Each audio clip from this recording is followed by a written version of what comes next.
Well, here we are at the end of chapter 7. We've got just one more section on confidence intervals, this time for the standard deviation. Well, for this section, we're going to need a whole new critical value. It is called chi-squared.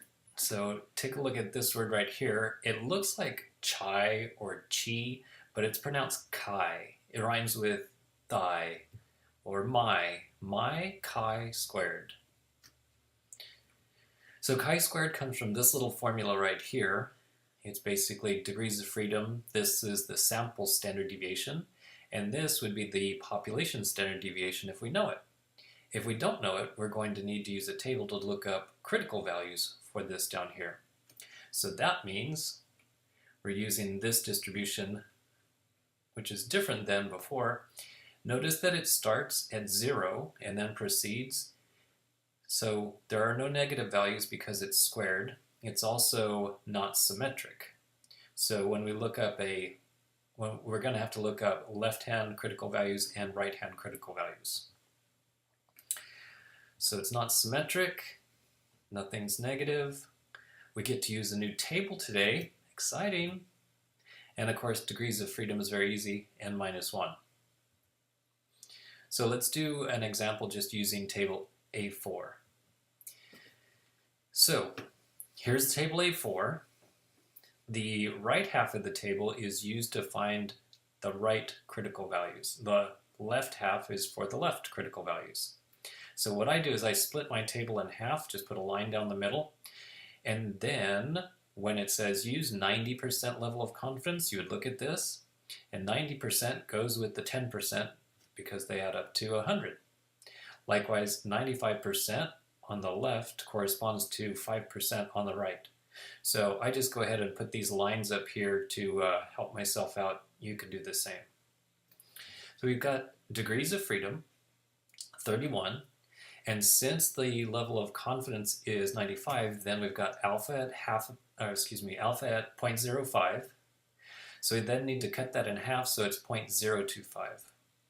So for some reason, I like to start with that, 0.025. Oh, I suppose because it's the easiest. This says 0.25, that says 0.25. All right, and we need degrees of freedom 31. So go down here, and you look over, there is no 31, so use what's closest, a 30. And if you go back to that column, that's going to be 46.979. And then if you connect that one to this one, it's 975. Go down to degrees of freedom as 30, and chi-squared left is 16.791. So that's pretty simple, straightforward. So how do we actually make the confidence interval? You may be thinking, oh, it's graphing calculator time. But no, sorry. The people at Texas Instruments did not put this formula in the calculator. I don't know. At the next meeting, I'll bring it up with them. So luckily, the formula is not too bad. It's just degrees of freedom, the sample standard deviation squared, and then you put the two critical values here. At the end, we'll need to take the square root. So notice that chi-squared left goes on the right, and chi-squared right goes on the left. It's really not that big a deal. When we do the numerical example, I'll show you why that's done. The last thing to do in order to get rid of this square here is take the square root of everything, and then we'll be done. So here's an example without a story. We've just got that S equals 9.4. The sample size is 42, and since it's 98% level of confidence, we're going to use alpha equals 0.02. So degrees of freedom is 41, and we need the table. Sorry, I've got to just plop this down right here in the middle.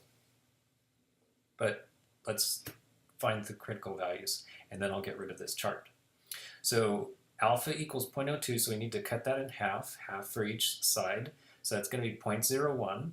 Degrees of freedom 41, they don't have, but they have 40. So we're going to use 40, which means on the right it's going to be 63.691. And then go up and over to 99, down to 22.164. So now we can get rid of that table. Okay, then to make the interval, so here's the setup, standard deviation squared, degrees of freedom, and now this is chi-squared left, and it goes on the right. This is chi-squared right, and it goes on the left. The reason is when you divide by a smaller number, you get a bigger result. So look at the next step. On the right, I divided by the smaller critical value. I got the bigger result on the right, which is the way that's supposed to go. Over here, I divided by the bigger number, and I got the smaller answer. Lastly, I just took square root of both sides to get this final answer. There's the confidence interval for standard deviation. Okay, now here's a way that you could actually use this. So I had a calculus class last semester. They did very well, averaged 80.4% on the first test with an S of 10.6. Usually you want the standard deviation to be 15 for exams if the exams are worth 100 points. So is it possible that it could be 15? So we're going to make a confidence interval based on the first sentence and then see, does 15 land in that interval or not? Is 15 even possible? So I like to write down the given information, what I need to use. Then here's table A4 again. So take this, cut it in half, it's going to be that 0.025. Degrees of freedom is going to be 38. Once again, just going to have to use what's closest. That's going to be a 40. So this is going to be a 59.32. And then if you go over here, the corresponding one,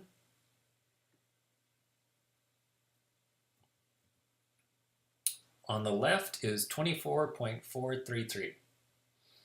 Okay, we don't need that table anymore. Achoo!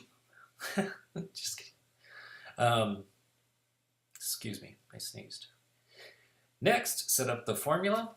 We've got the sample standard deviation squared. We've got the left one on the right and the right one on the left. And then take the square root of both sides. And here's the final answer. So for that class, by the end of the semester, after they've taken all of their exams, then the standard deviation is somewhere between 8.37 and 13.044. So is 15% possible? My answer is no. And I'm 95% confident when I give that answer no. It does not seem possible. All right, until next time, see you in Chapter 8.